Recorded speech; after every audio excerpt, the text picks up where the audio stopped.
舍利子啊，他就教这个舍利子啊，是诸法空相。那前面呢所说，色不异空，空不异色，色即是空，空即是色。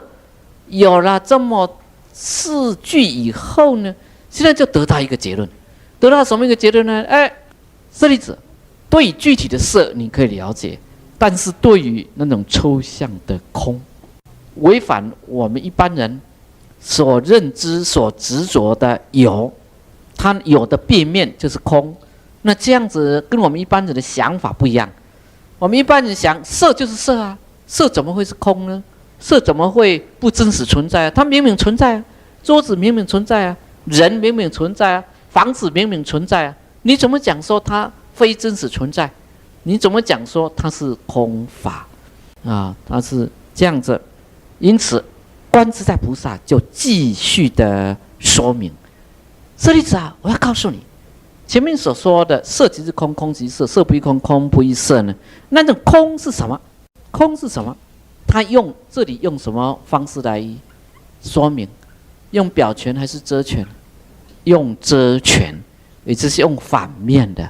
因为这个空性啊，没有办法描述了啊。这个观自在如果对舍利子说，舍利子啊，所谓那个空相啊，就是啊，空无一物，什么都不存在，那这样子又会引起这个误会啊，又会引起误会。因此呢，他对那种毕竟最高的真理，但我们在人在畜生道的时候，有没有说我们的佛性灭掉了？没有。如果说我们的佛性灭掉了，我们再怎么找都找不到佛性，我们再怎么修行呢，都不能够让佛性重新显现出来。但我们人却可以透过修行来全体显现我们的佛性。那就表示说，虽然我们是在人，我们在畜生，我们在地狱，我们的佛性没有生也没有灭。我们说成佛开悟，成佛开悟是不是他的佛性生出来了？是不是这样子啊？不是，不是说成佛啊是佛性生出来了，多了佛性，所以使得这个一个凡夫啊变成了佛，不是。它是不生不灭的。我们现在用几个譬喻啊，几个譬喻，比如说大海，这大海啊，我们把它譬喻作这个佛性好了。大海因为受到外力的影响，而有波浪，而有泡沫。波浪泡沫它会有生有灭，但大海本身呢，没有生没有灭，它的体性永远如此，空性永远如此，佛性永远如此，所以它是不生不灭。成佛并不是生了空性，在六道轮回并不是空性灭了，空性的体永远一样。这是第一个譬喻。第二个譬喻，我们用虚空，广大无边的这个虚空来做譬喻。广大无边的虚空，我们譬喻它是空性。那空性，那空性，现在虚空，天空上有乌云，我们在乌云底下的人往上面看，我们只看到乌云，没有看到那个虚空。但请问那个虚空有没有消失掉？没有消失掉。等到我们搭飞机，穿过云层，到云层的上空，我们是不是可以看到虚空？可以。或者是这个乌云消散了，虚空是不是重新又出来了？对，我们还可以用这个太阳做譬喻。太阳我们把它譬喻做这个空性。现在乌云遮住它，但太阳有没有消失？它没有消失。即使我们现在白天晚上，我们说晚上看不到太阳了，黑暗了，请问太阳有没有消失？没有，它没有消失，它只不过是一个角度，地球的自转公转，一个角度让我们看不到太阳而已，它并没有消失。也就是说，虽然我们在六道之中，那只是我们在六道之中呢，我们因为这个角度，因为被乌云，被什么乌云？被无明烦恼的乌云遮住，所以这个角度呢，让我们看不到那个佛性，看不到空相而已。我们的佛性空相并没有消失，是不是？那我们怎么样子找回我们的佛性空相呢？不是去找那个佛性空相，而是什么？把这些乌云给去掉。把乌云给去掉，就是去掉我们的无明，去掉我们的烦恼这些去掉了。这些为什么可以去掉？因为这些乌云烦恼是因缘所生法，是不是？既然是因缘所生法，我们就可以让它的因缘改变，使得这个因缘所生法的无明乌云盖住我们佛性空相的这些染污因为它是因缘所生，我们就可以改变因缘，让它消失。但佛性是不是因缘所生？空相是不是因缘所生？是不是？不是佛相、佛性、这个空相、实相不是因缘所生法，它是无为法。因此无为法我们能不能改变它？不能，对，因为它不是因缘所生法，不是因缘所生它是法尔如是，本来就是如此，就是如来的。既然如此的话，我们想要改变它就不可能。也就是说，即使是在六道里面转来转去，即使是阿罗汉，即使是菩萨，即使是佛，现象有改变，但那个体佛相的体、佛性的体、空相的体因为它不是因缘所生的，因此呢，我们就不能够改变它。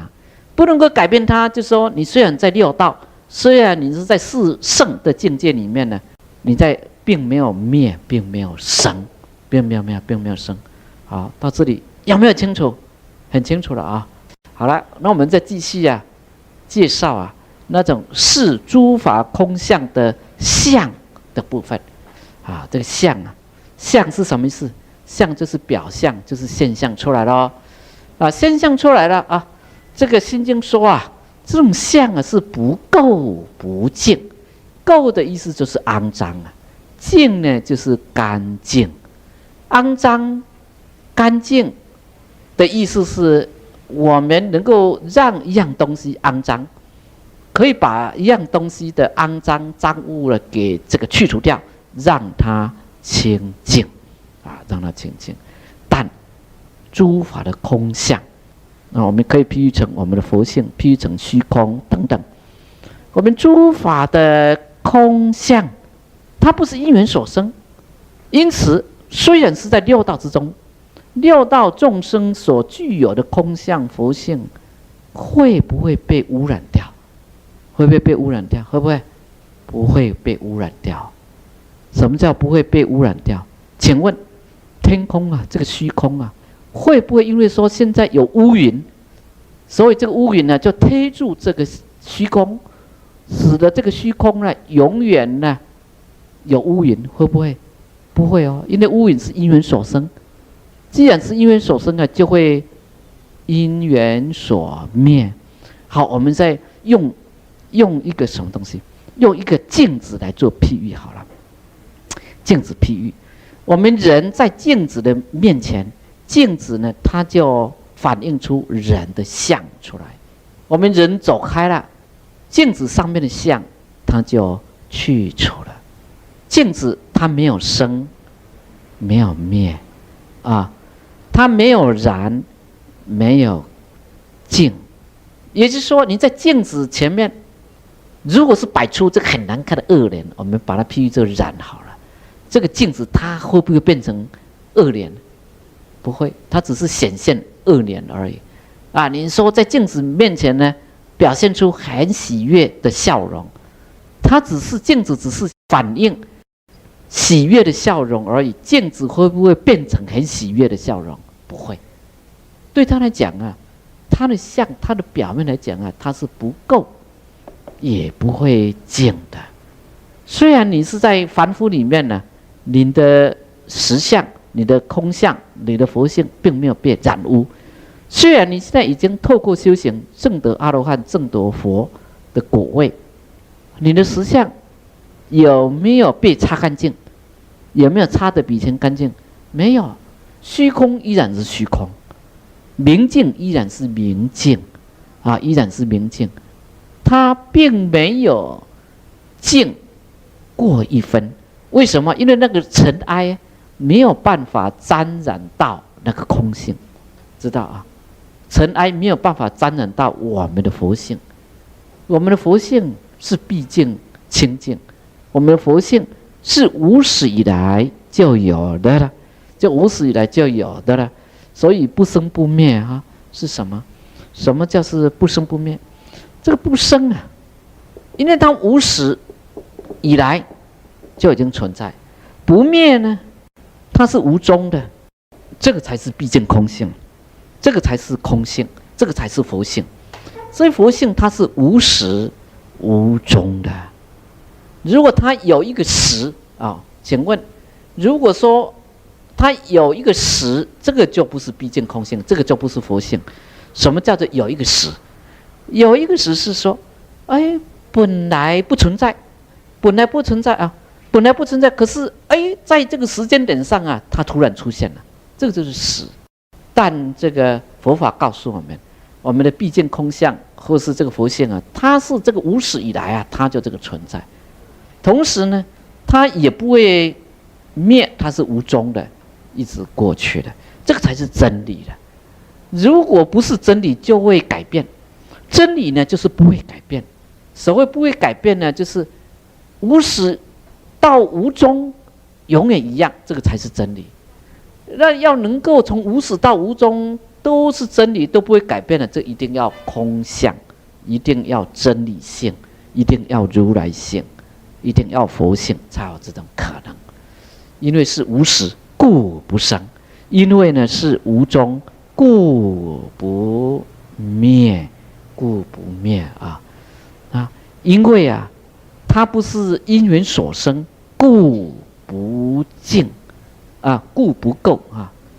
因为啊，这个空相啊，非因缘生，所以呢，它不会被垢。因为啊，它不是因缘灭，非因缘灭，那因此我们也没有办法来净它，来净它的尘埃，来净它的尘埃啊，在净它，知道了哈？因为它不是因缘生，所以它不会被垢；因为它不是因缘灭，所以它不会被净。即使是六道众生，他的佛性、他的空相，并没有污染到；即使已经成阿罗汉、成佛，他的佛性并没有被擦干。他只不过是将无明、将这些烦恼去除，我们将虚空中的这些乌云啊，这些排除掉、消散掉而已。这个就是就这个空相来说我们呢，如果就空相的用来讲，还是用遮权的方式。观自在菩萨对舍利子说：“诸法的空相是什么？是不增不减的。为什么叫做不增不减呢？因为空性或是空相啊，它是无为法啦。无为法的意思是说，它不是造作出来的，它不是生出来的，它是无为的啊，无为的，因此呢，它不可能增，不可能增。再下来，空性啊，它是无愿的。”因此呢，它不减。什么叫做无愿？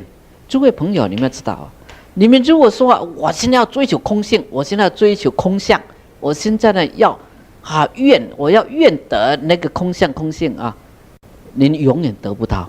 为什么？因为你在愿，你在想要得到那个空相的时候，你就已经有一个相了，所以你永远得不到那个空性。你说我现在要得空性，我现在要得空相，我现在要成佛，对不起，你永远没有办法成佛没有办法成佛所以注意，因为它是无为，故不增；因为它是无愿，故不减。那现在问题来了，问题什么问题来了我们昨天晚上才介绍到了，说你如果这个愿发不起来你去观水的相你的愿发不起来，你要观谁的相？要大愿，南无九华山幽冥界大愿地藏王菩萨普贤是大行，大行意思说，哎呀，你没有干净，提不起劲我们佛教不是说我们要发愿吗？我们要清净吗？发愿呢，就是无愿的反面呢；精进呢，就是无为的反面呢。要叫我们有所为啊，那你这样子又跟这个无为，跟这个无愿，好像冲突啊。那你到底要怎么解释？到底要怎么解释大家要注意佛法是不会冲突的，冲突的是我们的人的心，这是因为我们不了解它，我们没有就是我们用刚刚讲的，因为我们是遍计所执，遍计所执，所以我们听了一个法，我们就执着那个法，我们一定要记住，依他起性，我们一切都是依他起的。我们如果想要证得圆成实性，要怎么办？只有一个方法，减掉遍计所执，这样子才可以。好，也就是说，这个学佛一定要超越。换言之，我们比如说，我们现在是六道的众生现在是六道众生之一的人道人那你如果透过修行呢，可以到达色界天、无色界天，这个是天这个天你如果能够出了三界就是先到阿罗汉涅槃的境界涅槃的境界你如果继续修呢，可以到这种所谓辟支佛的境界辟支佛的境界比阿罗汉稍微高一点，它去除了习气你如果再继续修的话，可以到地上菩萨的这种境界，地的那如果再去修，就可以到这种佛的境界叫我们精进，叫我们发愿，那是什么？是在这个阶段的时候要精进，要发愿，这个阶段。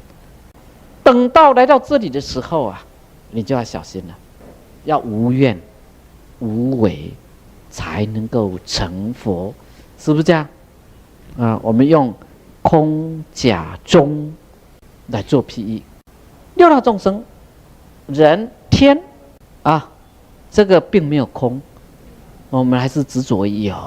等到我们空掉我空掉了人我以后，就可以证得涅槃，证得阿罗汉，这上头都已经空了。来到菩萨要修这个假观，虽然现象是有，但是要把它观成假，不要当真这个当真。我们知道这个佛是中道观是不是中道观佛是正中地什么叫正中地？就是空有不二空有不二。因此在这种菩萨以前的阶段都要发愿，都要精进。等到你修行一直努力，已经努力到菩萨的最高位，十地菩萨、等觉菩萨、妙觉菩萨最高位的时候那个时候要修中观修中观是什么？就是空有不二，有空不二，色不异空，空不异色，色即空，空即色。也就是说，那个时候要怎么？为而无为，无为而为，这样知道为而无为，无为而为。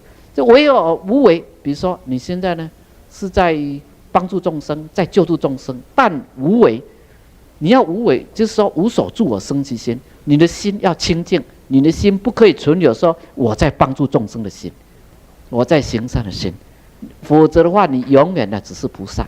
菩萨是什么？像地藏菩萨一样，地狱不空，誓不成佛。所以这个是地藏菩萨的发愿。普贤菩萨他有10大行愿，那么大的愿，他都只是一个那个十地菩萨的一个阶位。佛就没了，佛是什么？他是完全圆满自在也就是说他呢无为就是为，为就是无为。什么叫无为就是为？你这个佛一出来我们经常会有这种例子吧，比如说我们有很多的问题，有很多的烦恼，我要去找这个师父问，请这个师父帮我解决我的烦恼。可是噔跑到师父那边了，好像所有的烦恼都没了为什么所有法人都没有？因为师父他也没有讲一句话哦，他是无为哦，可是他已经为了。因为我们看到那个师父的庄严，你就看到他的慈悲，他的智慧，好像我的问题在他前面了，通通免了。可是，一回到家，问题又来了，问题又来了，没办法，没办法你这个佛的境界是什么？无为而为，为而无为是什么？无怨而怨，无怨而无怨。他这个怨跟无怨、为而无为是相即不二，是当体都是两个的咯。所以，我们如果讲那个是诸法空相的那个用，因为它是无为，故什么不争？因为它是什么无怨，所以呢，它不减诸法空相的体相用哦，诸法空相的体相用不生不灭，不垢不净，不增不减。从这个3个角度呢来看那个诸法空相，那这个什么意思？对于我们人生到底有什么样的一个帮助？有什么样的一个帮助？就是说，我们一定要安住在空相之中。我们要安住在空相之中。所谓安住在空相之中是时时刻刻以空相来处理、来面对一切的人事物、一切的现象。虽然为，却是不为；虽然不为，却是为。为与不为合而为一。我们要不生不灭。所谓的不生不灭呢，我们要体认到一切诸法的体性是不生不灭。虽然我们现在得到了什么东西，可是我们不要生那种骄傲之气。虽然我们现在失掉了什么东西，我们呢也不要把它当作灭来看待，不要灭掉我们的清净，我们的喜悦虽然我们现在有烦恼，我们要知道我们的空相是不会被烦恼所污染的。虽然我们现在有在修行，污染烦恼少了一点，但你也不要骄傲，因为我们并没有净掉什么。同样的道理，我们也是不增的，我们也是不减的，一切呢都是如此如此，如来如来如来，这个是如来的。这个佛对这种境界的这种说明只是点头，只是这样子而已只是这样子而已。那看看你会不会体会，看看你会不会体会这个就是法尔如是。那这个法尔如是用这个英文来讲的话最棒了。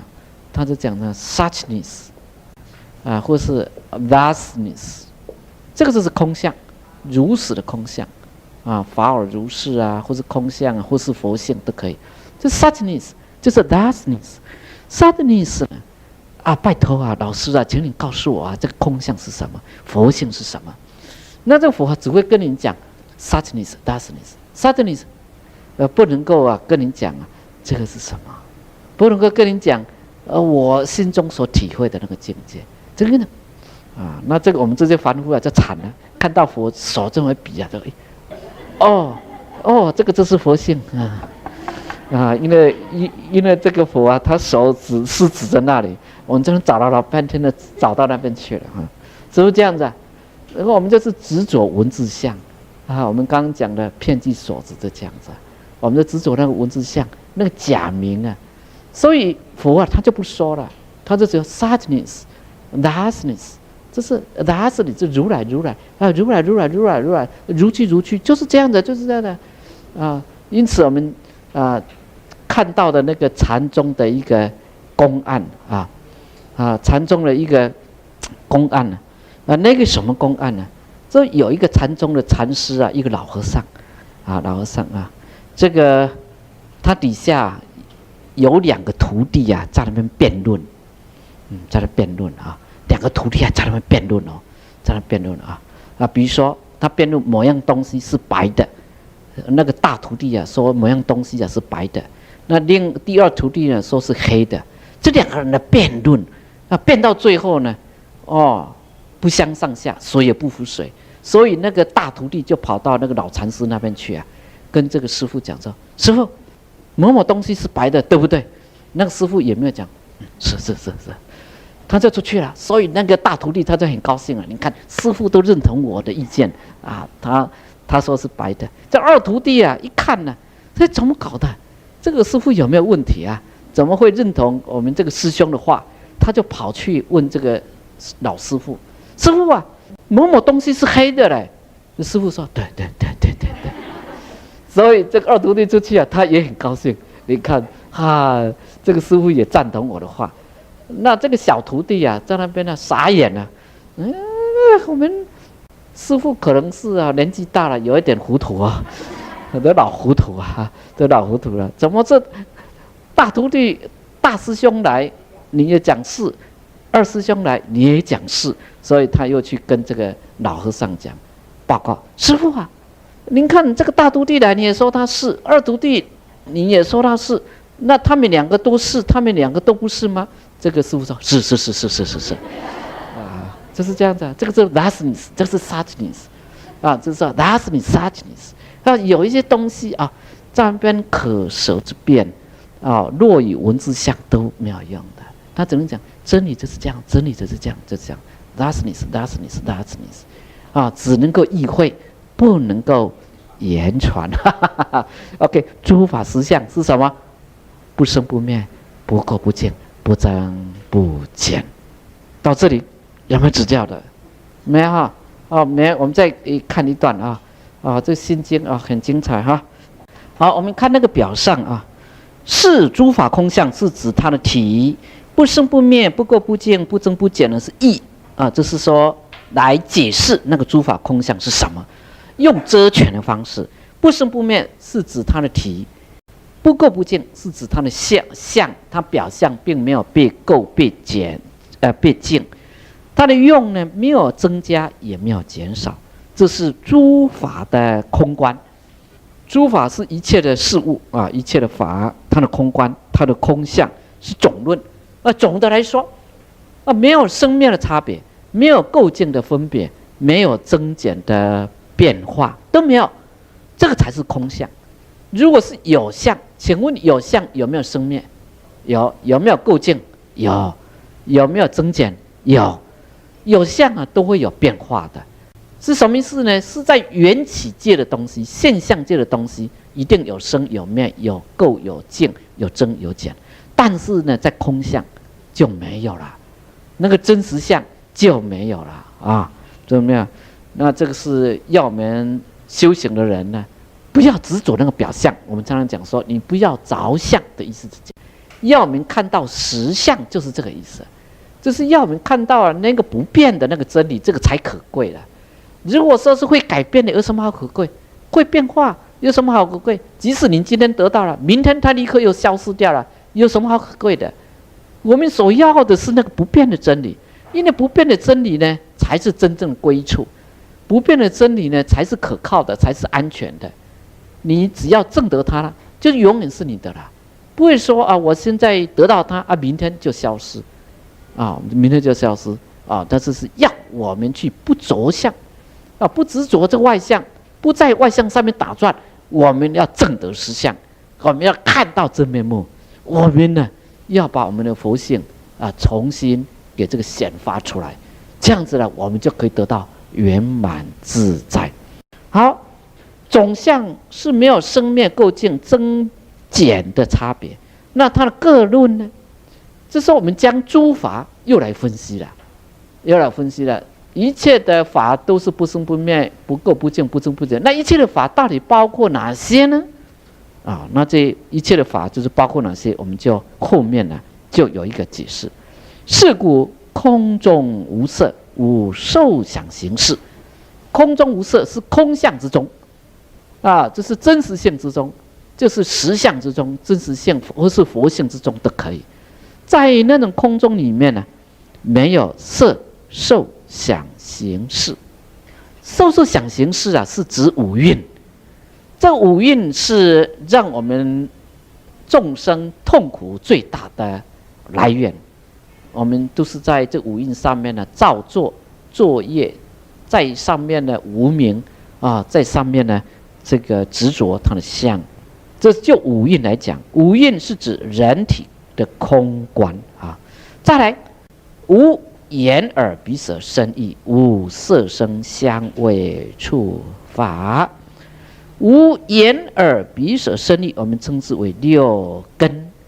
这个是我们刚刚所讲的，是不是早上所讲？是不是色法？是什么色？是内色还是外色？啊，内色啊，内色。当然一根要除掉啊，因为一根是这个心法。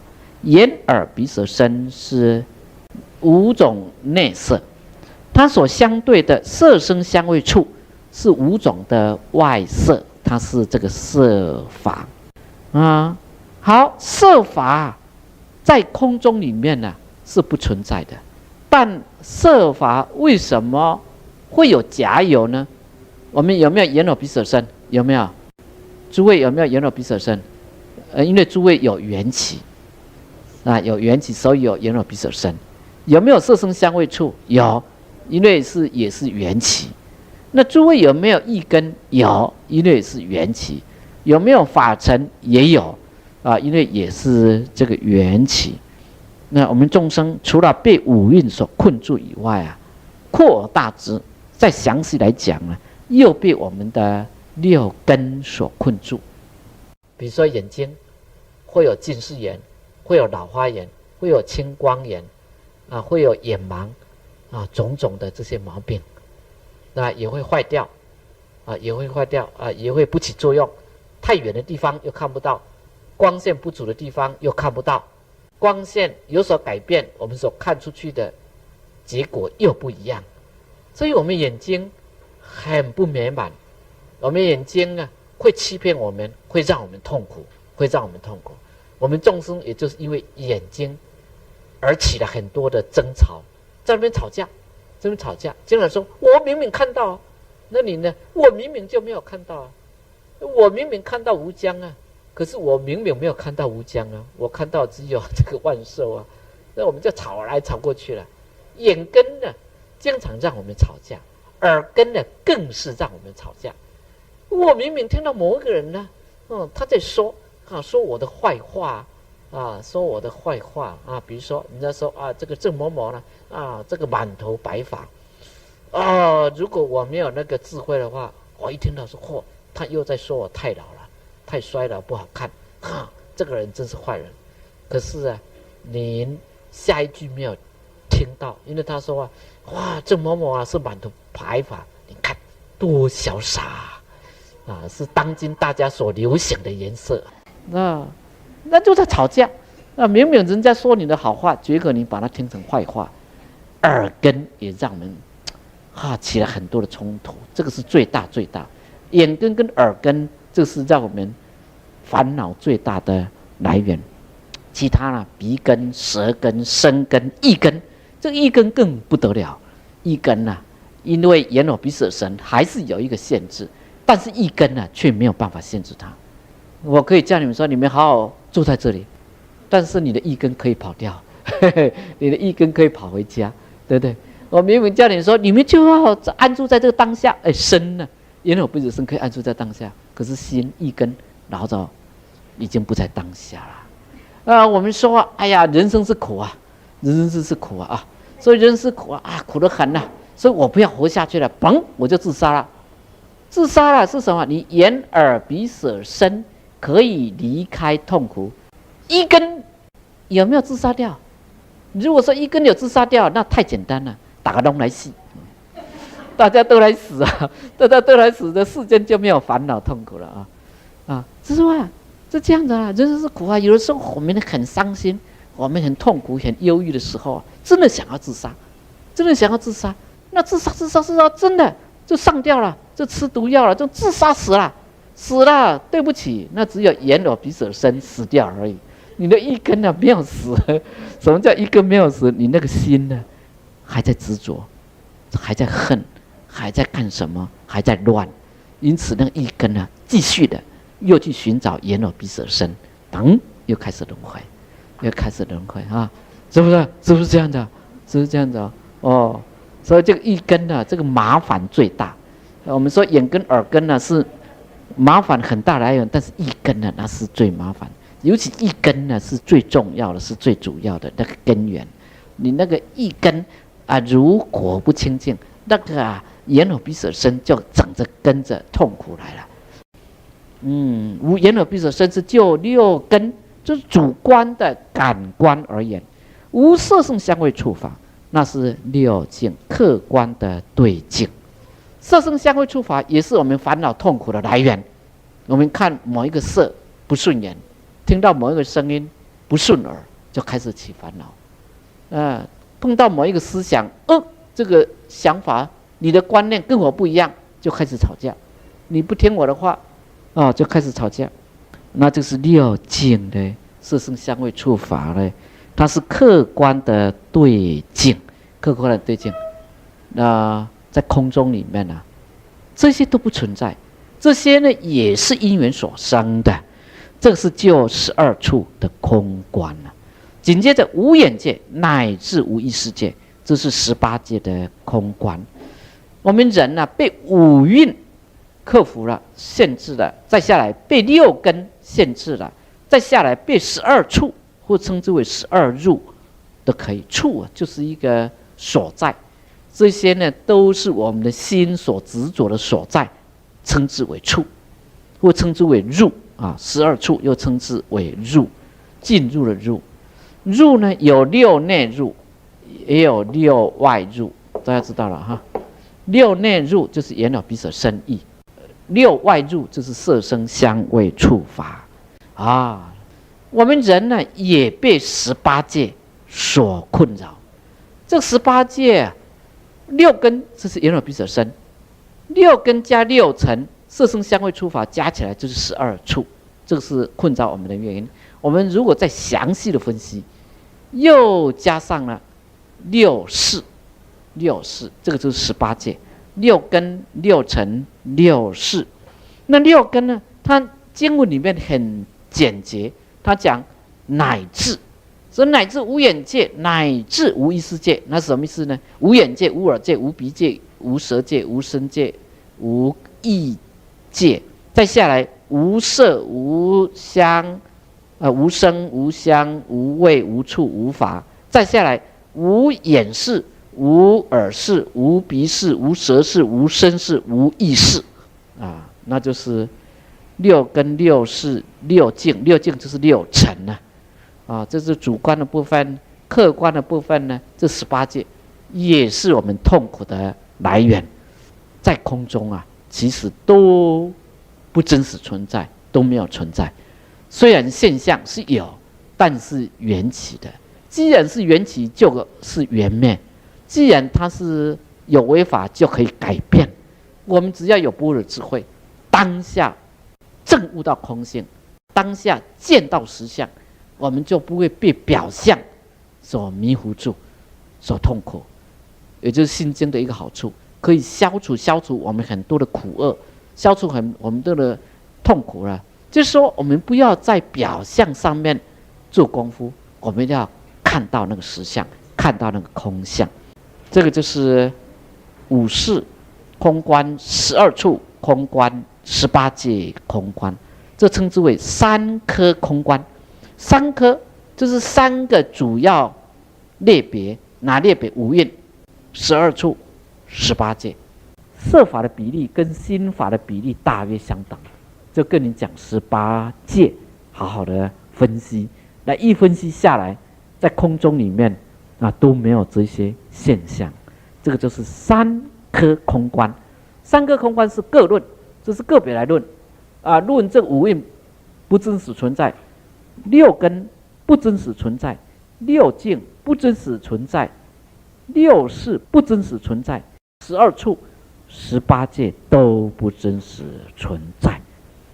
都不真实存在那这个就是我们在这边所讲的那个教法就是在讨论这个世界观的时候，就是这么说有关于这个世界有关于这种世界的部分当然我们的世界观呢，可以有情世界，还有什么无情世界。所以有情世界是指心法跟色法加起来就是有情世界啊，有情世界啊，世界可以分为有情跟无情啊。有情是什么？无情是什么？无情就是色法啊。有情是什么？是色法加上心法，那就是有情众生了，是不是？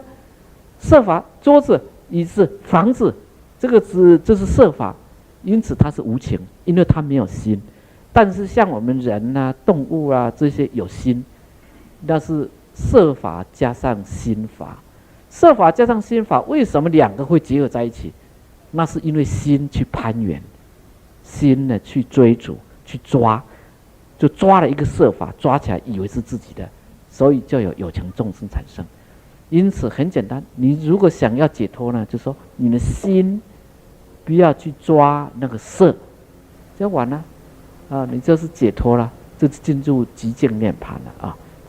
好，各位菩萨，阿弥陀佛，大家早。今天呢，大家非常的喜悦啊，因为我们读了心经啊，心越来越开放，心越来越智慧，在到达圆满的时候，我们都知道心心相应，光光互照，心心相应。因为我们已经有了般若的智慧，我们知道打开自己的心胸，我们也知道佛菩萨是那样子无限的慈悲，以他们光明的心来朗照我们这些众生的心。我们的心与佛菩萨的心相应，与我们周遭的一切众生的心相应，与我们周遭的有情无情，一切都能够交融在一起。我们也知道质能是可以互换的，我们每一个人充满了光的能量，我们的光跟佛菩萨的光互相的照耀在一起。虽然我们的光比较微弱，比较暗淡，可是佛菩萨的光却是无限的光明。我们的光在佛菩萨的光照耀之下，我们的光也跟着完全的开明，完全的光明起来了。不只是我们众生有光，一切的气世间也都在转换着质量为能量，发出无限的光明。各位朋友都知道，光是不会互相抵触的，这一盏灯的光跟那一盏灯的光是不会互相排拒，只是会互相照耀，让这个世间更加的光明。我们有情众生的光跟无情物质世界的光也是不会互相排拒的，光互相的映照只会增加我们的光明而已。千年暗示一灯明，无始以来我们没有这个智慧，就好像千万年以来我们处在一间暗室里头，现在有了一盏般若的心灯，光明一照，我们豁然开朗，把房子里面种种的一切看得一清二楚，再也不会有任何的恐惧。我们了解了前途在哪里，我们也了解自己应该做些什么。在恭诵心经之前，请诸位朋友如实的观想，我们的心与佛菩萨的心，与一切众生的心，心心相应，相应在般若的光明之下，我们也要如实的观想，我们每位众生都会发出光芒来。我们的光芒尽管是那么的微弱，但是在佛菩萨无限的光明照耀之下，我们光光互照，借着佛菩萨的般若智慧的光，让我们更加的光明开朗。物质世间的光也跟着我们有情世界的光互相的辉映。现在请各位菩萨合掌来恭诵心经。南无般若会上佛菩萨，南无般若会上佛菩萨，南无般若会上佛菩萨，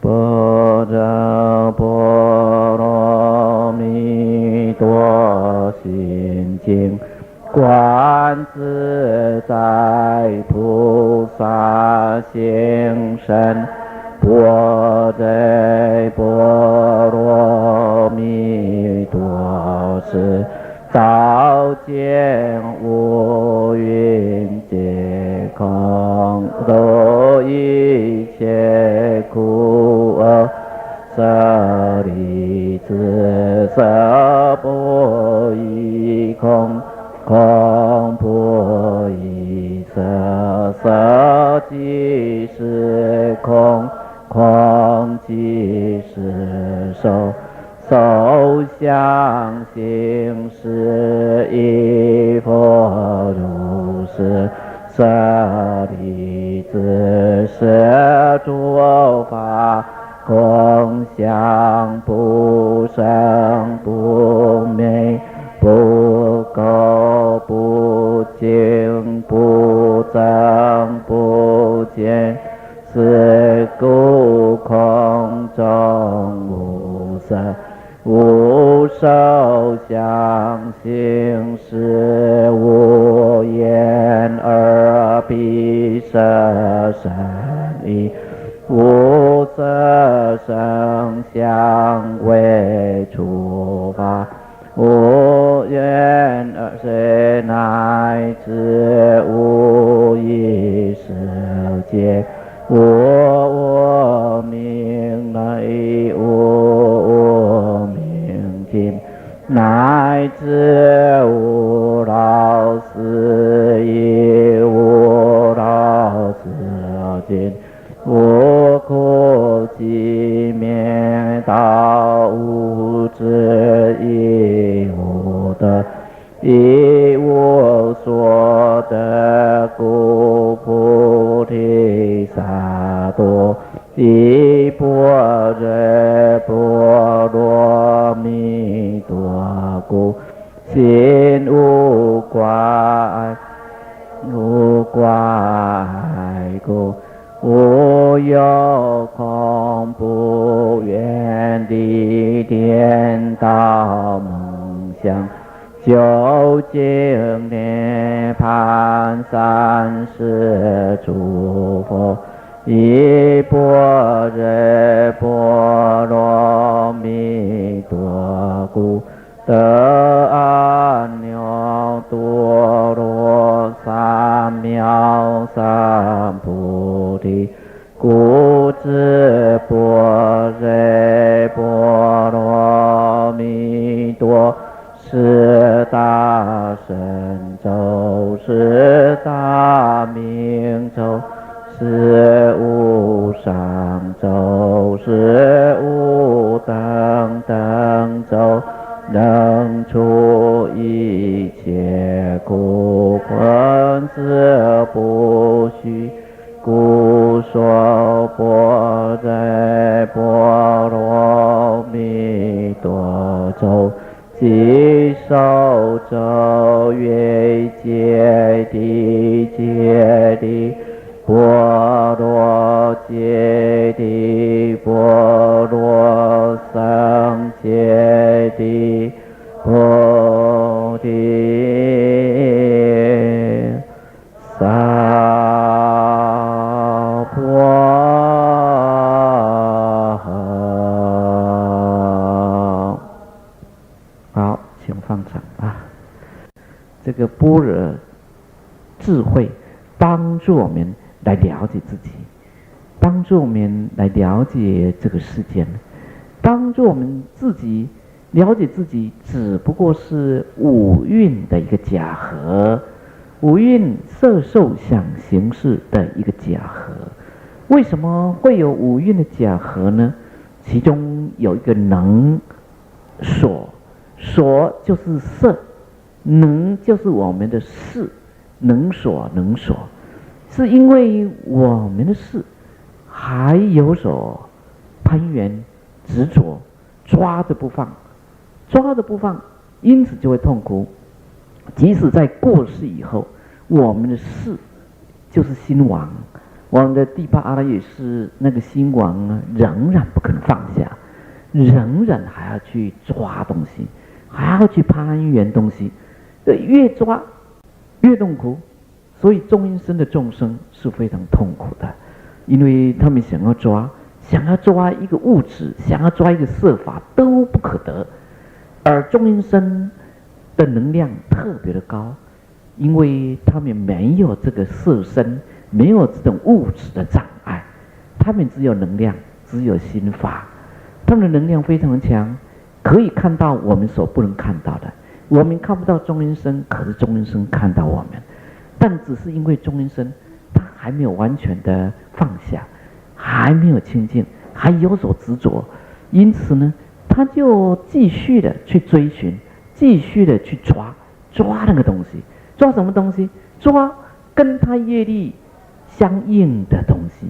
我们的业力啊，就是说我们的习气，我们的贪嗔痴慢疑，我们所执着的，我们越执着，我们在中阴身里面会越痛苦，那个力量会越强，所以越会去抓跟业力习气相应相同的对象，这么一抓，那就开始轮回，就这么开始轮回。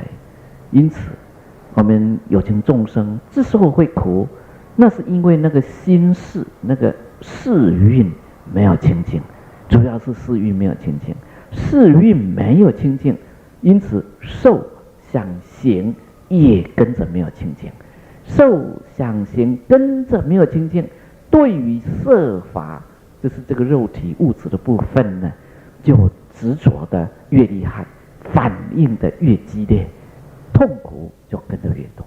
般若心经告诉我们，所谓我者，只不过是因为世运没有空掉，使得受想行因而没有空掉，因而对于世间的一切本来是无常无我的色法呢，也跟着执着起来，一执着为有，痛苦就开始。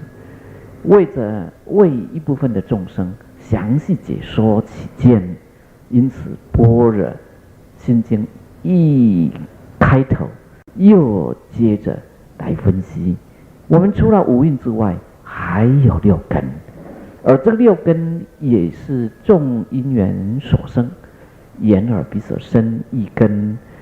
我们眼耳鼻舌身意根所接触的外境，色声香味触法，也是因缘所生。六根接触六尘六境所产生的六识，也是因缘所生。因此呢，空中无色声香味触法，无眼耳鼻舌身意，无眼识耳识鼻识舌识心识身识，乃至这个意识。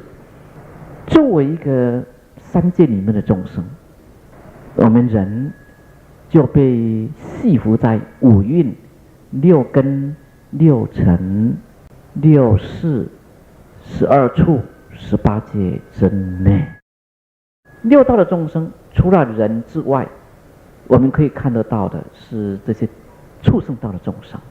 畜生道的众生跟我们一样，也被困在这相同的世间里面。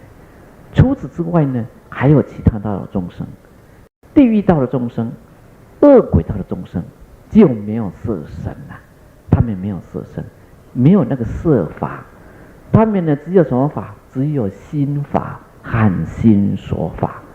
如果是对地狱、恶鬼道的众生来说，就没有那个色法，只有受想行识这几个。对于色界天、无色界天的那些天人来说，无色界天的天人呢，当然没有色法，可是还有心法，还有受想行。对色界天的众生，就是那些天人来说，他们还有色法，有色法就免不了生老病死。他们还有心法，有心法固然在禅定之中是处于大乐，可是禅定境界一结束，又必然开始轮回，因此也有受想行识的那种痛苦啊。欲界天的天人啊，跟我们这些欲界的众生是一样的，他也有色法，也有受想行，贪欲跟我们一样的重，只不过是欲界天的众生，他们所贪的是善法，我们呢，人道的众生、畜生道的众生所贪的法，有的时候是善，有的时候是恶，如此差别而已。尤其是畜生道的众生，恶多于这个善。我们人道的众生，恶跟善大约还相等，我们还贪于恶法，贪于相等的善法。欲界天的天人是只贪善法，他们不会贪恶法。色界天呢，就没有这个贪欲，虽然有色法，但在禅定之中，他们的色法不会干扰，他们的受想行也不会干扰。那个是处在禅定里面，处在一境里面，唯有在禅定消失以后，才会开始痛苦。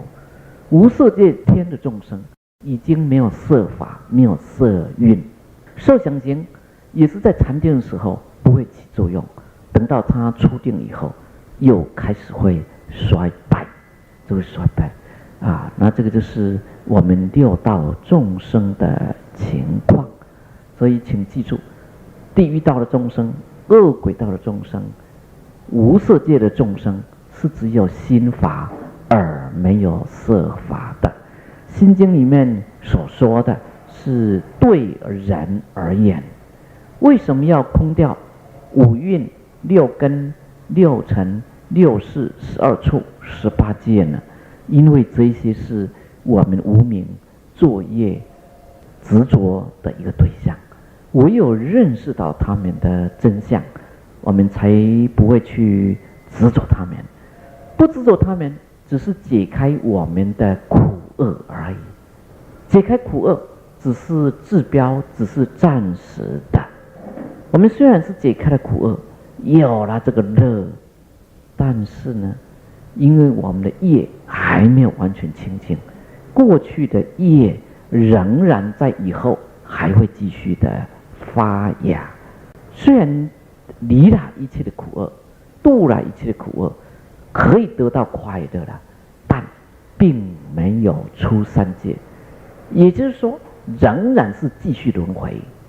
即使我们这一世已经照见五蕴皆空，已经知道空中色受想行识，无眼耳鼻舌身意，无色声香味触法，无眼界乃至无意识界，这个都知道了。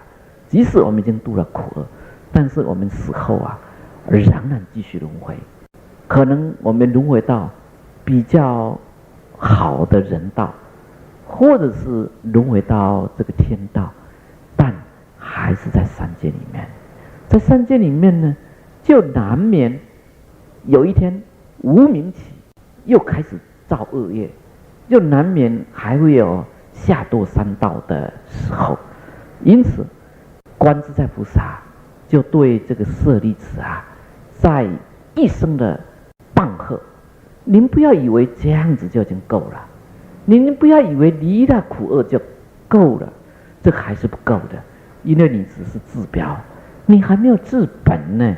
你想要治本呢，要让这个苦厄不生，要让众生永远处于这种快乐境界，就必须解决那一种苦厄的最大根本，那就是生死轮回。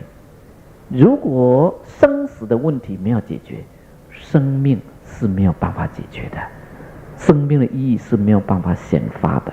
生命的意义没有办法显发，生活必然呢会有苦厄、快乐种种的差别，这样子的对立的。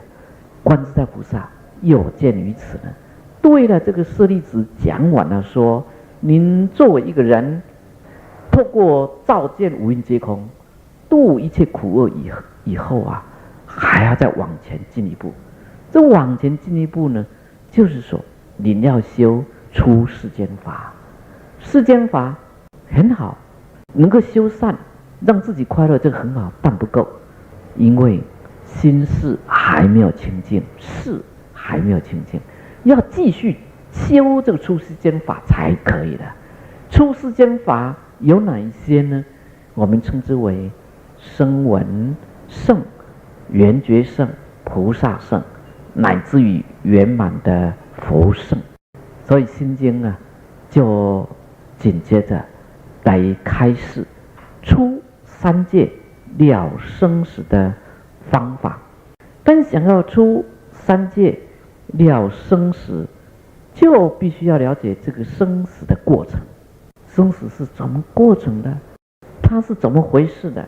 为什么会有生，会有死，会有这种生死的流转，会有三世轮回的事情呢？为什么？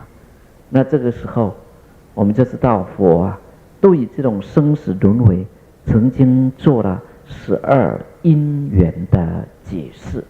12因缘这一套很完整的三世的系统是慢慢发展出来的。因为我们只要研究阿含经就知道，佛在解说这种因果因缘呢，曾经是有这个次第，从最简单的讲起，之后呢慢慢的详细。最简单所讲的就是此生故彼生，此灭故彼灭，此有故彼有，此无故彼无啊，这个是最简单的一个因缘观。这种最简单的因果定律只有2支，哪2支？一个是生和灭，或是有和无这2支而已，这是最简单的生死的事情。为什么要讲生灭，讲这个有无呢？生跟这个灭啊，是对这个有情众生，针对有情众生而言啊，有无啊，是对这种器世间而言，这器世间而言此生，故彼生。我们比如说这个词，你把它解释成这个世啊，这个世蕴啊，受受想行识的那个故彼生。那世蕴一生呢，心一生呢，受想行就会跟着生，外境的色声香味触法就跟着这个出现。如果是有情众生过世以后啊，那个世蕴仍然没有清净。我们讲阿赖耶识，或是那个最深层的那个识一生，是一念头一动，妄想这么一起来，它一动，这个是它这么一生啊，这个世蕴在中阴身的阶段一生啊，一起心动念，故彼生，就紧接着就去转世，就去这个转世轮回啊，转世轮回，那这个跟着这个生，跟着这个生啊，这世蕴一生，这个色就跟着生。如果是已经成为人，或是成为这种动物的话，那就是说心一生，受想行就跟着生，受想行一个人生，这个外境的色声香味触法也就跟着这个浮现。反之，此灭故彼灭。此灭这个词最重要的是指这个事，事是因呢，还要加上其他的因缘啊，其他的助缘，也是一样。此灭故彼灭，此灭故彼灭。我们的心是一灭，什么叫心是一灭？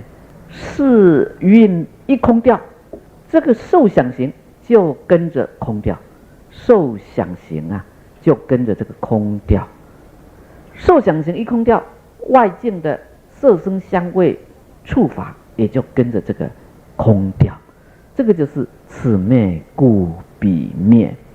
如果是在死后中阴身的阶段，我们心一灭掉，有时候进入中阴身的阶段，你心一清净，或者是跟死后的自性的明光相结合，心一空掉，那自然呢，这个就灭，自然就进入极静涅槃，自然呢就不会继续的轮回，这称之为此灭故彼灭。最重要的词是指我们的世蕴，指那个心，指那个心最重要。如果是就七世间来讲，就讲此有故彼有，此无故彼无。此是指种种的因缘。你看这个形成这个桌子的因缘有那么多，那形成桌子的因缘那么多，其中只要有一个没有了，一变了，就不会呈现目前的这个桌子的样子。只要这个因缘一有，那这个桌子就跟着这个产生。有什么样的因缘，就会有什么样的那种果报出来那这种的力量，这种的力量呢，我们称之为业力，称之为这个业力啊。有情众生啊，有这种业力。那无情的气世间呢，它没有业力，无情气世间没有业力。这个桌子它不会有业力，风吹草动，这个不是业力这个只是一种动力这个动力哪里来的？动力就是从这个无常一直在改变，一直在变化，因而产生了这种动力。我们的业力从哪里来的？我们的业力就是这个动力我们的业力一直在动。我们的业力呢，也是从这个无常而来的。什么的无常？心的无常，就是这个心事的无常。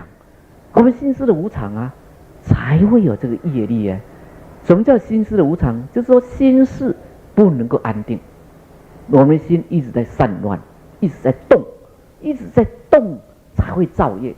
如果心事都能够安定，这自然不会造业，不会造业就没有这个业力了。为什么佛教那么强调说要禅定力量？昨天晚上向诸位朋友分享的，要练心，要练那个心，练到它能够不动如山，练到那个心能够很安定，很安定，要很坚强力量来抗拒外面的种种的八风的这种吹袭。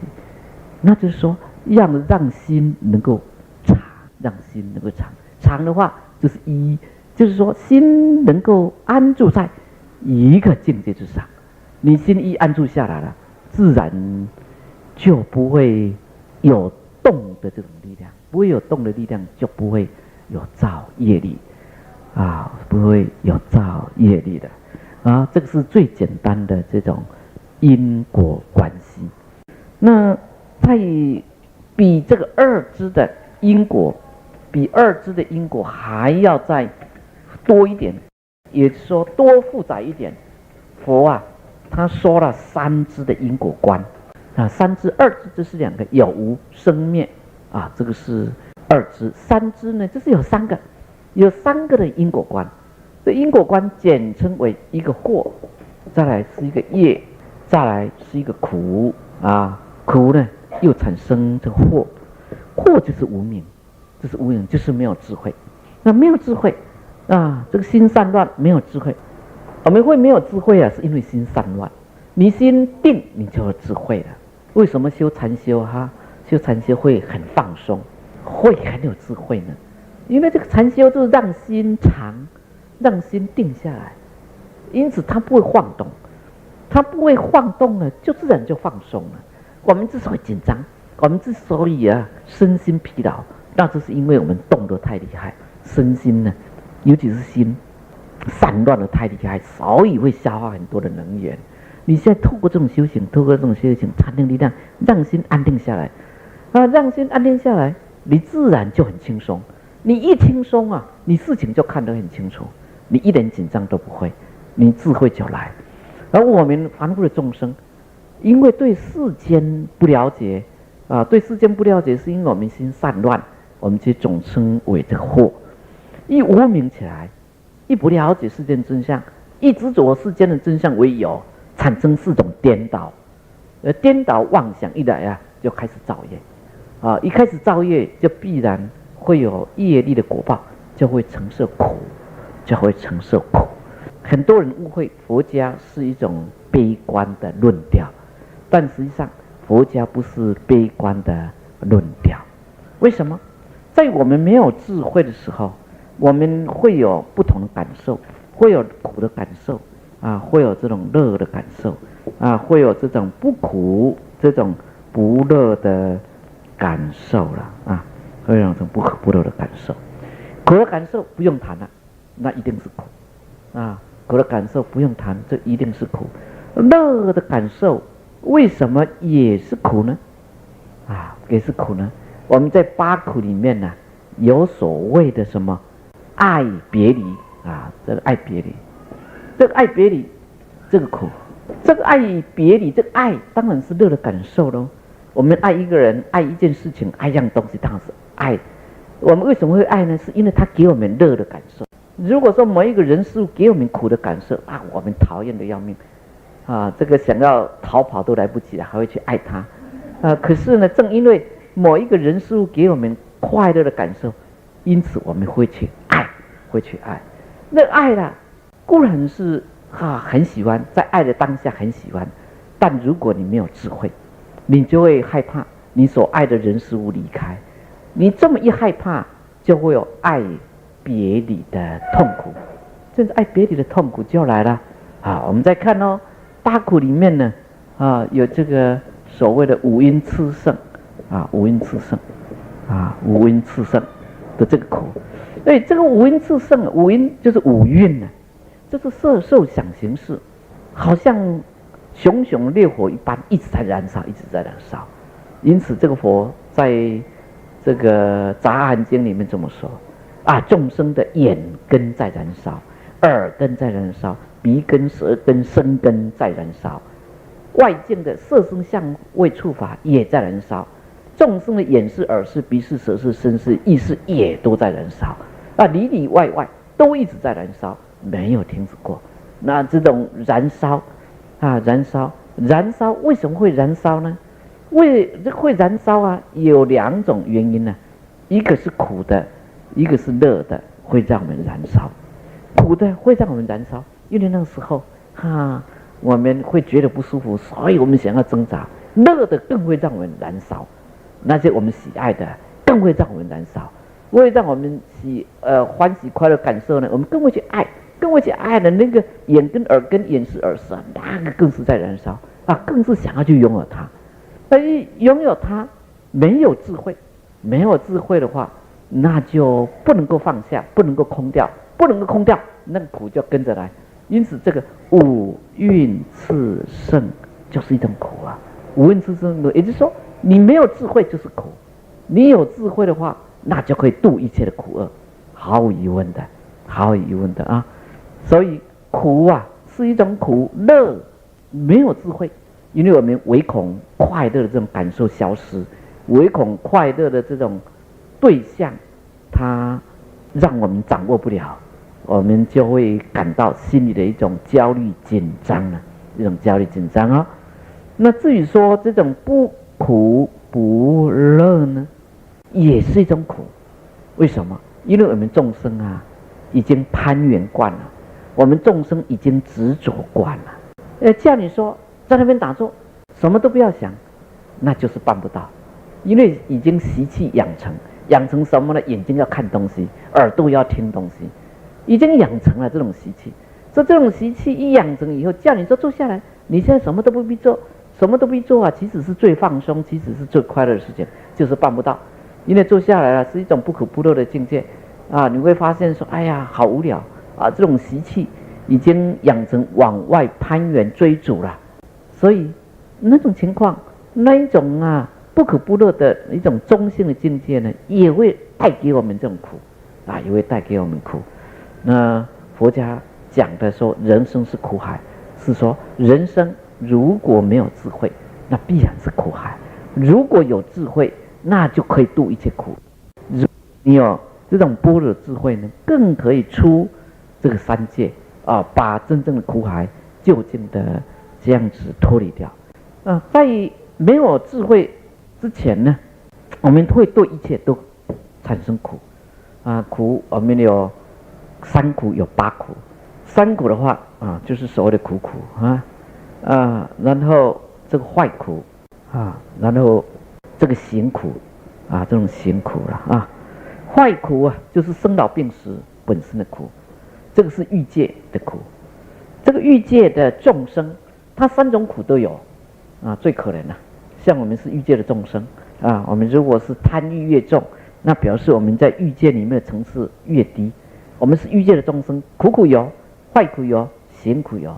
如果我们能够修禅定，修到这种色界天啊，色界天的话，我们不会有苦苦，但是会有坏苦，会有行苦。如果是已经修到无色界天，还会有这个行苦啊。唯有出了三界，这个三苦啊才会脱离。这是三苦的解释啊。如果把三苦再详细分析，我们有所谓生老病死、爱别离、怨憎会、求不得啊，所求不得啊，就是所求你所要的得不到，在最后一个五蕴炽盛的这些苦，我们一苦一来的话，那就更加的无明啊，更加的无明。我们烦恼越多，情绪起伏越大，但无明更厉害，因此这个苦啊，又紧接着又来这个祸了。紧接着又跟着祸，那祸呢紧接着又造业，造业啊又受苦，受苦啊又祸，这个就是所谓的三支无明，三支啊那种因果关系。三支的因果关系再详细去谈它，佛就曾经说了这种五支的因果关系啊，五支的因果关系。这五支的因果关系呢就是触、受、爱、取、有啊，这个是五支的因果关系。一有，紧接着又开始触，就是讲五支的因果关系啊。五支的因果关系，先触，再触啊，我们会去接触啊，我们呢不甘寂寞，眼耳鼻舌身意一直在攀援，色声香味触法，所以一直接触，一接触啊。因为我们不晓得当体即空，不晓得一切的外境都是虚幻，都是无常无我的，因此啊，我们就会有感受，这种感受一接触就会有感受。因为我们没有办法照见五蕴皆空，或是六根是空，六尘是空。你一接触啊，那种感受就来了，苦的感受、乐的感受、不可不乐的感受就来了。紧接着呢，就会爱，对于乐的感受就会爱，对于不可不乐的感受呢，就会痴；对于对乐的感受就会爱，对苦的感受就会嗔，对不可不乐的感受啊，就会痴。那这种爱的是代表了爱跟就是贪嗔痴三个都有啊。你有感受，你的心必然会动，因为那种感受很强烈。很强烈，因为这是过去自己的习气，或者是我们的教育、我们的生活经验告诉我们，如果痛苦了，你就要赶快离开；如果是快乐的，我们就会去追逐我们所喜爱的，那这种爱就会来了。一爱就来呢，就会取也包括这个逃避了。对爱的你就会去取，对不爱的呢，你就会去逃避，就会想要丢掉。你一想要去取，你一想要去逃避，万一取不了，必然就苦；万一逃避不了，那必然就是苦。取不了呢，就是所求不得，取不了就是所求不得，你所希望的却是这个得不到得不到，即使是已经得到了，却有爱别离，你想取啊，取啊，会所求求不得那个怨憎会，讨厌的不喜欢的，却会跟你碰在一起更会跟你碰在一起那就是你想逃避。那即使说，我现在逃避掉了我现在逃避了我逃避了我所不喜欢的这种人事物逃避以后您又会产生一种五蕴炽盛的这种苦因为你这个已经逃避这个了，逃避这个呢，心里有不安全感，所以心里就要另外找一个喜欢的东西来当依靠，来做安全的保障，因此五蕴炽盛苦又接着来。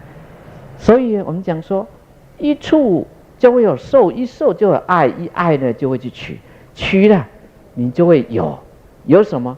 有苦有乐，有种种的不一样，你就会拥有占有什么？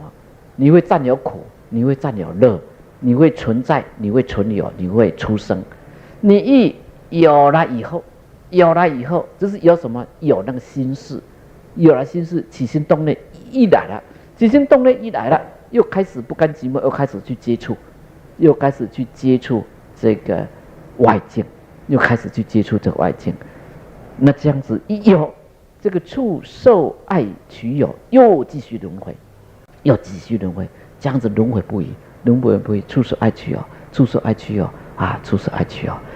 这个就是所谓五支的因果关系。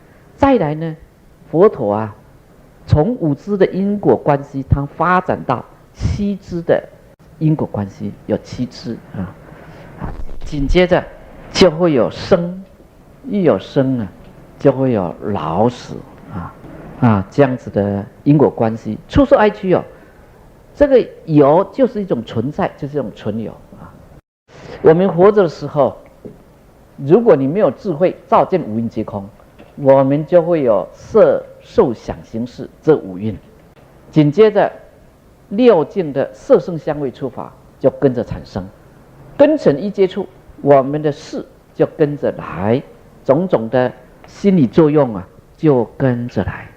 我们死掉是没有了吗？有些人说死掉就是没有了不相信这个三世轮回。但我们说过，职能是互变，能量是不灭的。我们即使是死掉，仍然是一个有。我们有一个名词叫死有，就是死有死掉并不是没有，死掉它仍然有，是什么意思呢？死掉是心离开了肉体心离开这个肉体，那称之为死有那这死有以后那个心到底往哪里去呢？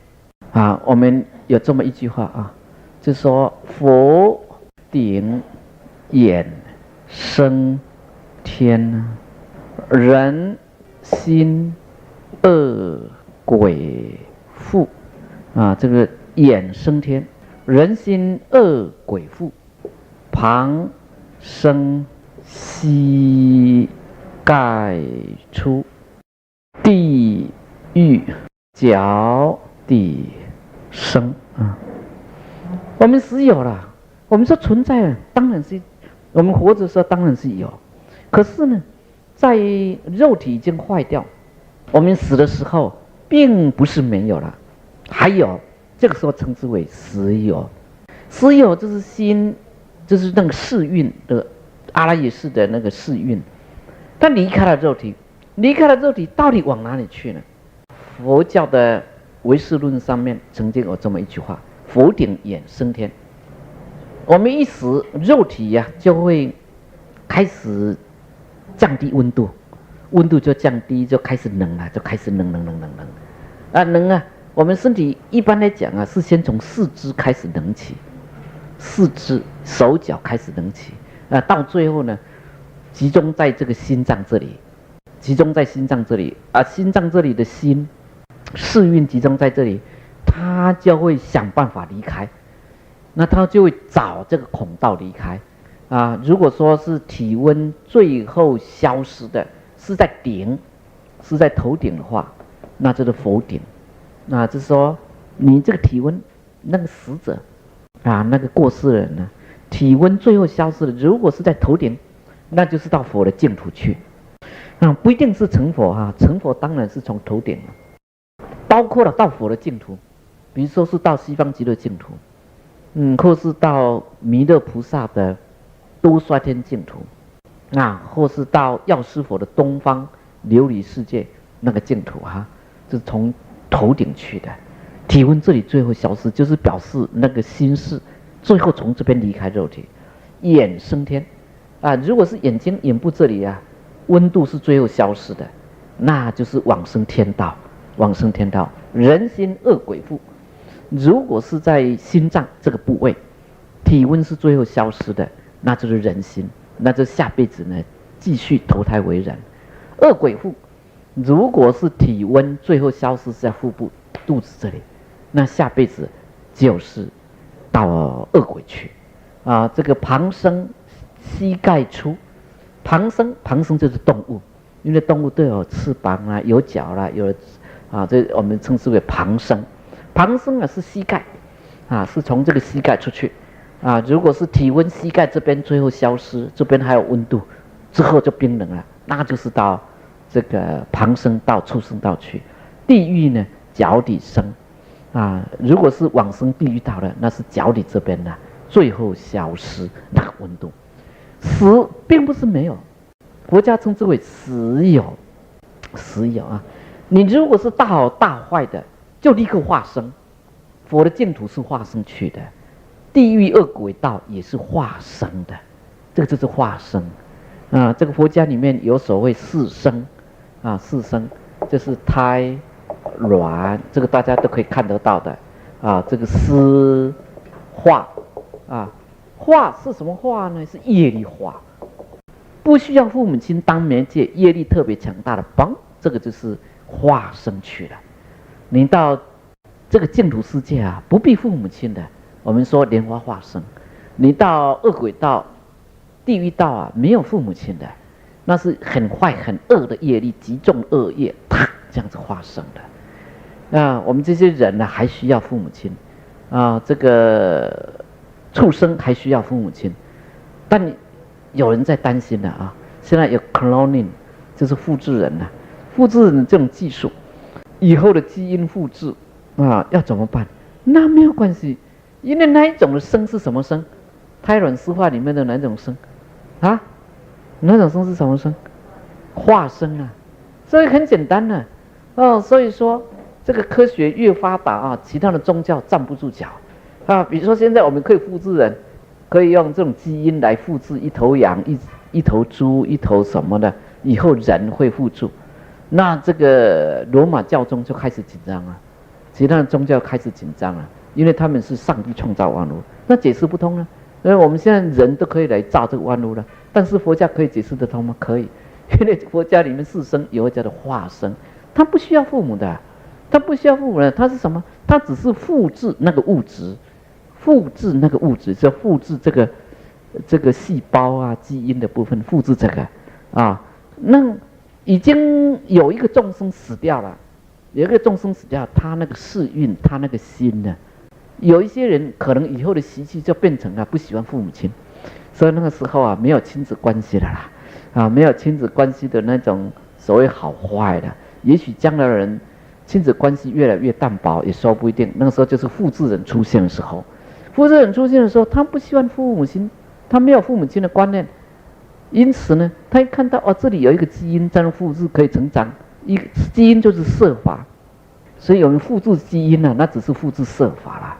那复制色法呢，有这么一类的众生，他因为呢跟父母亲没有什么缘，不喜欢父母亲，那这种众生一死后，他的心还有无明的话，他不喜欢父母亲，所以不会去这个胎生、卵生、湿生，他不会去他只会说一看到没有父母亲正合我意，可是他心又执着要有一个肉体，那嘣，他就去进入了，一进入了这心，这心法，心一进入这个色法，哈，生命体就开始产生了。所以我们可以发现，这个父之羊、父之牛啊，对他们的复制的是一种肉体，可是这种心没有办法复制。也就是说，这个后一个生命体跟前面一个生命体，它肉体部分可以相同，但心没有办法相同，心没有办法相同啊。那我们就是这里说，这个佛啊，是这个是佛的净土是化生去的，恶鬼也是化生去的，地狱呢也是化生去的啊。那这个人啊是胎生、旁生这种畜生啊，是这种卵生。是这种卵生，那这样就是实有。如果你恶业、善业很大，清净业很大，就立刻化生去了。否则的话，这个实有啊，过去的一个阶段，我们称之为中有。实有，人一死了以后，没有去化生啊，那就继续这个中有。中有就是中间的有，中间的有是什么意思呢？这里是死啊，生之间。这称之为中间啊，在死生之间，那称之为中有，它都是有，它有什么？有心事，有受想行识，但是没有那个色法，没有那个色法，那就是说处于死生之间，称之为中有啊。那这个中有之后，如果去继续投胎转世啊，转世的话，那生有，一生有的话。啊，一有生命体以后，我们就称之为这个本有，啊，这个本有到有一天，啊，色心离开，又开始这个实有，啊，所以我们这里啊，这个有就是说，你一取了，你一造业，你一有爱，你一取了，那就有占有之心，那有占有之心，就是说你这个心呢，就有污染，不管是善的心或是恶的心，就有了，有了以后呢？死后进入实有啊，或紧接着进入这个中有，因为心还没有清净，所以就会继续去这个转世，就有下一世的生。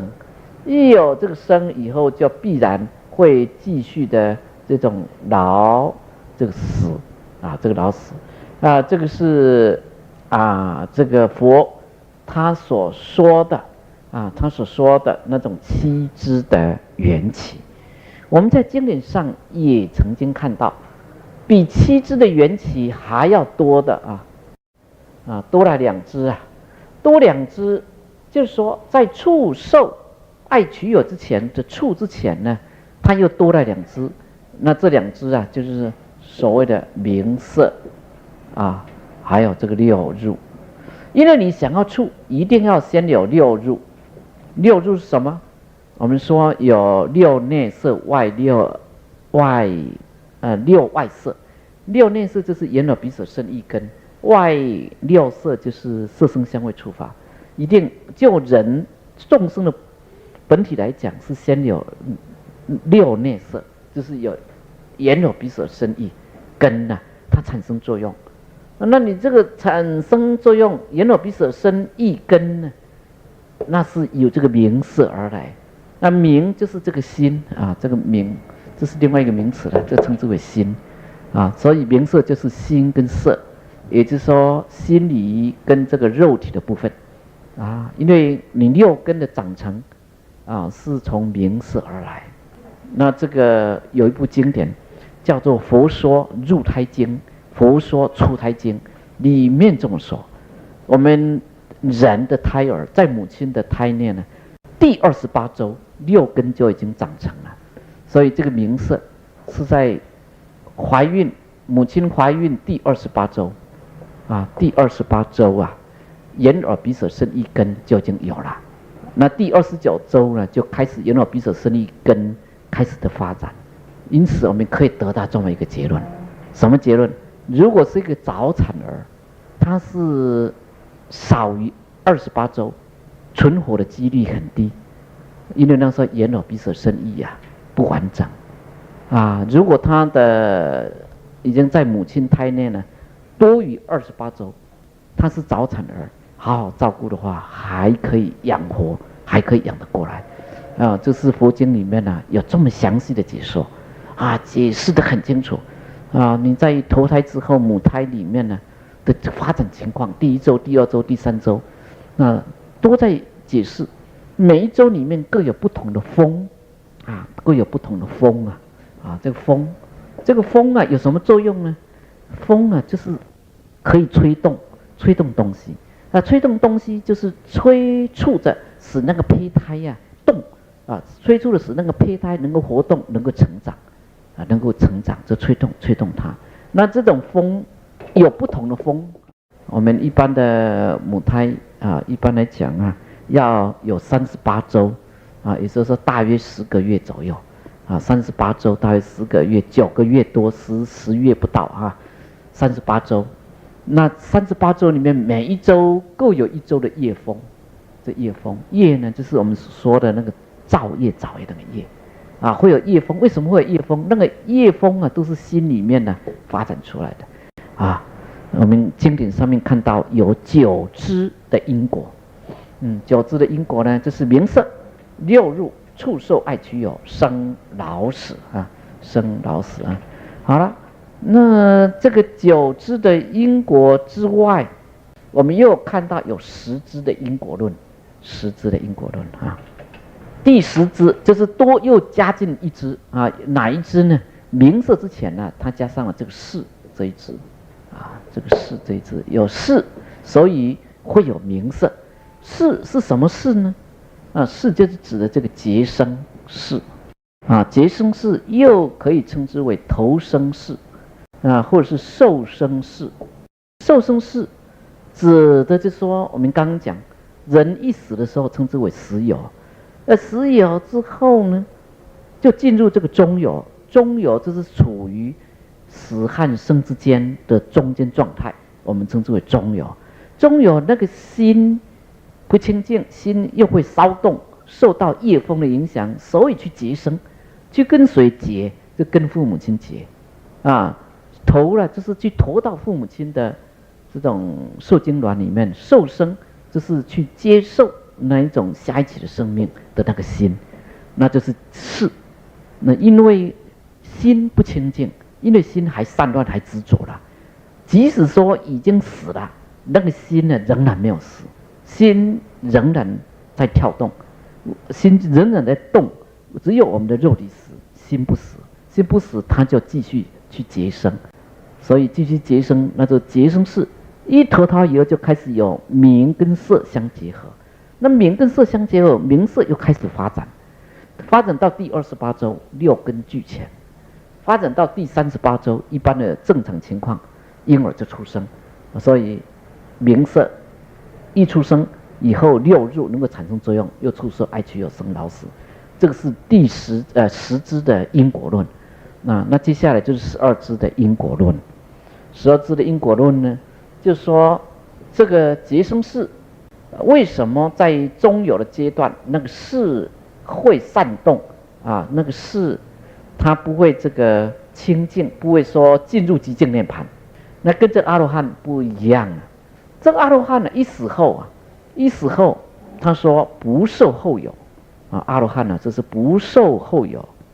这里有一个受生阿罗汉他是不受后有，为什么？因为他的心已经清净了，也就是他的心呢业力已经清净了，心里头已经没有业风在催他，所以心他都宁静了。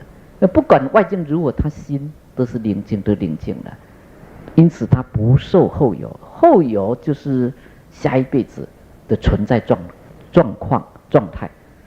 阿罗汉是不受后有。但我们这些轮回众生呢，就会有一结生识，因为心里头还有业力，我们所造作的身口意业，都会在心里面留下种子，善恶的种子。这些善恶的种子，有一天它都会发芽。我们活着的时候，为什么会有不同的那种感受的不同的心理状况？那是因为我们心所含藏过去的业的种子现在发芽冒出来。那死后也是一样，肉体死，但那个心并没有死，心没有死，就是这个心里面的业力种子还在，它就发芽，发芽以后啊，就去结生，就去这个转世啊。12支的因果论呢，这个世前面呢，就会说你这个世就是心里面的这个业种子哪里来的呢？那是因为有造业，有造业才会在心里面呢留下种子的。那这个造业呢，给它个名词就是行，行就是动的意思，所以行就是造业啊，这造业。为什么心里面会有这个种子会受到业风的影响呢？那是因为心把过去所造的业那个力量把它储存起来，把那个能量储存起来，那就是行，这是行啊。那紧接着为什么会去造业呢？那是因为无明啊，因为是无明，所以才会去造业。那你说恶业坏的事情是无明所造，那善的业是不是无明所造呢？也是。比如说我们造善业也是无明哎，佛家来讲是无明的。为什么无明？因为你是有所为而为啊，我就是要帮助人家啊，我就是要做功德，我要做福德啊，我就是要让我以后呢更快乐，让我以后呢能够得到什么样的果报，得到人家的赞美，这个呢就是无明。即使你现在所造的善业是善，所造的业是善，但还是无明。一无明的话，那就是还会行啊，就是一造业，不管你是恶业善业啊，那紧接着呢就会是生老死啊，名色六入，以至于最后的生老死。那这样子完了，那个哎呀，对不起啊，恶业是无明，连善业也是无明，那叫我们不要行善吗？不是，佛法高的妙的这地方，首先叫你恶业不要做，接着叫你多行善业。多行善业的时候呢，叫你般若的智慧。为什么？因为你行善业会继续轮回，唯有般若的智慧啊，照见五蕴皆空，照见你连在造业都是空的。这个时候我们称之为清净业。那时候所造的业呢，就是清净啊，这个是清净业，这个是清净业了。那不一样啊，所以一定要记住，那佛法里面的业不完全是恶的，也有善业，但善业还是无明，还是糊里糊涂。为什么糊里糊涂？因为是为了自己以后的好的结果来行善，那这个下辈子照样继续轮回。那佛家告诉我们的那个最好的那个方法就是清净业。清净业是说用清净的心去行善业。什么叫清净心？《金刚经》所说，心无所住而生其心，无住生心。你心不要有任何的目的，你心呢清清净净，你心呢是完全的空性，你心是这种大慈大悲，没有说任何的原因来行善。这个时候你所造的才是清净业，所造的清净业的话，才能够消除这个业障啊。昨天我们这个菩萨问，这业障要怎么消？业障要消啊，就是要行清净业，行善业还消不了，因为行善业只是又种了善业的种子，还是无明一个啊。唯有行清净业，清净业是什么？这是用清净的心。那什么叫清净的心？就必须要靠修行了。比如说你在打坐，打坐到最后，你就会发现，你那个心呢非常宁静，心呢没有任何的执着，心呢非常的清明，看得清清楚楚，所以晓得色是空，心也是空，色受想行识都是空，因此你就能够做到三轮体空。那做到三轮体空，这个时候就是这个清净业啊，清净业啊，发展到这里，12因缘已经完整了。佛所说的12因缘观呢，到这个时候发展完成，12支就是在描述我们人生的过程啊，不管你是什么样的人啊，不管你是什么样的人，如果你是胎生的，不管你是怎么样的人，什么样的这种友情啊，都是会有这些的状况，会有这些状况啊。那当然其中又有分说3世12支的，后代的大师呢，曾经对他解释过有的时候分为三世二重因果，有的时候分为二世因重因果三世二重因果，二世一重因果，还有呢一念12因缘，当下一念可以有这3种解释，也可以从祸业苦这3支去分析它。三世二重因果是将无明和行化为过去式，是名色这是过去的祸，过去的业，那现在是会感生现在的事，就是的苦果，就是是名色六入，这个是现在世的苦果。那现在世所造的业又开始这个触受这种爱取有会产生未来世的苦果，就是生老死，就是一种三世二重因果。如果是讲二世一重因果，就是说我们现在这一世呢，因为无明，所以造业，因此在这个世里面呢留下业种子一留下业种子，我们就会有起心动念就会有分别外境，这个就是名色六根的作用触受爱取有，这是现在世。生老死是未来世，这个前面是因，生老死是果，这个就是二世一重因果。还有一个呢是当下一念12因缘。那什么是当下一念我们讲说轮回，这个就是轮回当下一念就在轮回，就是说我们当下这个念头一开始你如果是无明，你就必然会行，你如果是明了，你如果有智慧了，当下就看清楚这个情况，你所做的业你还会造业，但是你造的是清净业。你因为是无明，所以等而下之的造恶业，这个比较好的就造善业，这样子呢造业，一造业呢就开始在心里面呢留下种子，心里面留下种子就有这个名色就开始被骚动。名就是心呢就开始乱，色就是身体生理的部分就开始去行动。那透过这种六入六根眼耳鼻舌身意根呢去接触外境，因此有感受，有爱，有取，有一有了，那紧接着就会生，会老死，那这是我们一念之间，等12因缘就过去了。因为我们的念头也会有老死的，等到我们下一个念头碰到下一个境界一起来，看看我们是不是无明。如果我们是明的，清净业就此停止；如果我们是无明的，就开始又行善恶业，又是名色六入，这个就是当下一念。你解释这种轮回有很多种解释法。那一个呢是从三世来解释，一个是从二世来解释，一个呢是从这个一念来解释。我们从一念来解释的话，我们时时刻刻都在轮回之中，时时刻刻都在生死生老死这样子的跑这个就是12因缘这个是就时间面来谈人生。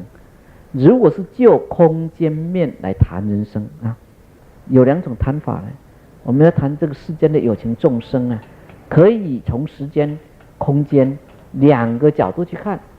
我们之所以会苦，是因为我们不能够超越时间空间的束缚。就时间的这个角度来探讨人生的过程，那就是所谓的12因缘。如果是就空间面来谈人生的状况，那是什么？那就是6道。我们一天24小时也都是在6道里面轮回，有的时候是天道有的时候苦得要命了，就变成畜生道、地狱道、恶鬼道去那下秒钟接受到这个好的 power 来又开始进入人道又开始进入这个天道你如果有所领会，一开悟，啪，我已经变成菩萨了，啪，我已经变成佛了，都会只是说我们维持的不久我们当佛只是当一刹那就完了，又开始这个轮回那就是在十法界里面跑过来跑过去，十法界里面跑过来跑过去我们说心佛众生三无差别，啊，那请诸位知道啊，是心呢、佛这个众生呢，这三个呢没有差别，啊，诸位朋友就会很清楚了。是心佛众生，心呢跟佛和众生没有差别的，啊，不是我们的色，不是我们的形象，我们的形象差别很多啊，也就是说我们的肉体彼此之间差别很多了，但是我们心是没有差别的。为什么心没有差别？因为心呢可以是到众生，也可以到佛，我们就是在轮回，那个就是一念12因缘，一念6道轮回，这样子生生死死，死死生生，这样子苦苦乐乐啊，乐乐苦苦啊，这样子啊，忽上忽下，忽上忽下，忽上这样啊，这个生死生死生死啊，永远得不到这种解脱啊，因为我们一直在受困于这些12因缘6道的这种影响，我们叫痛苦不堪呐，那痛苦不堪。那这个12因缘呢，这个佛陀啊，就叫他的弟子啊，要顺观跟这个逆观。佛陀之所以成道，他是观因缘而成道的，这个就是他开智慧的地方。你如果觉得智慧不够，可以观因缘，会让你产生智慧。